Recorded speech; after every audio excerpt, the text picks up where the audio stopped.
નમસ્તે મિત્રો, હું છું એક વ્યસન મુક્તિ સલાહકાર યાની કે વ્યસન મુક્તિ એક્સપર્ટ અને તમે જોઈ રહ્યા છો મારી યુટ્યુબ ચેનલ આપણી જવાબદારી. મિત્રો, આજે આપણે વાત કરવી છે કે વ્યસનો ધીમે ધીમે છોડવા જોઈએ કે એકી સાથે એક જ ઝાટકે એક જ દિવસે નક્કી કરેલી તારીખે આપણે છોડી દેવા જોઈએ.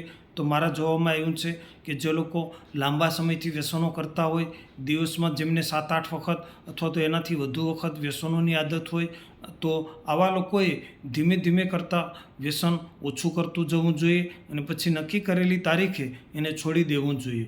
કારણ તો કે એ લોકો વધુ પ્રમાણમાં દિવસમાં નિકોટિનનું પ્રમાણ લેતા હોય છે, તો આ પ્રમાણ એ ધીમે ધીમે ઘટાડતું જાય. એટલે કે પાન મસાલો, ગુટખા, તમાકુ, સિગારેટ અથવા તો બીડીનું એ સેવન કરતા હોય તો એ ધીમે ધીમે ઓછા કરતા જાય.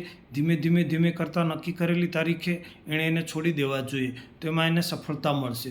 પરંતુ જે લોકો ખૂબ ઓછા સમયથી વ્યસનો કરે છે, માત્ર 5-7 વર્ષથી વ્યસનોનો આશરો લીધો છે જેણે, અથવા તો જે 5-7 વર્ષથી જ વ્યસનો કરે છે, દિવસમાં 2-5 વખત જ વ્યસન કરતા હોય, તો આવો ઓછું વ્યસનનો ઉપયોગ કરનારા અને ખૂબ ઓછા વર્ષોથી જેણે વ્યસનો ચાલુ કર્યા છે એ નક્કી કરેલી તારીખે એકી સાથે એક જ ઝાટકે વ્યસનો બંધ કરે તો એમને સફળતા મળવાનો ચાન્સ વધુ છે.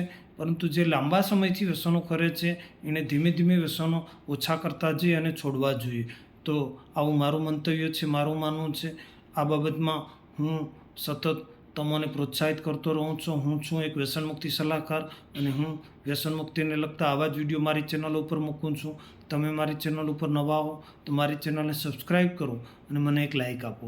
આ સાથે હું અટકું છું.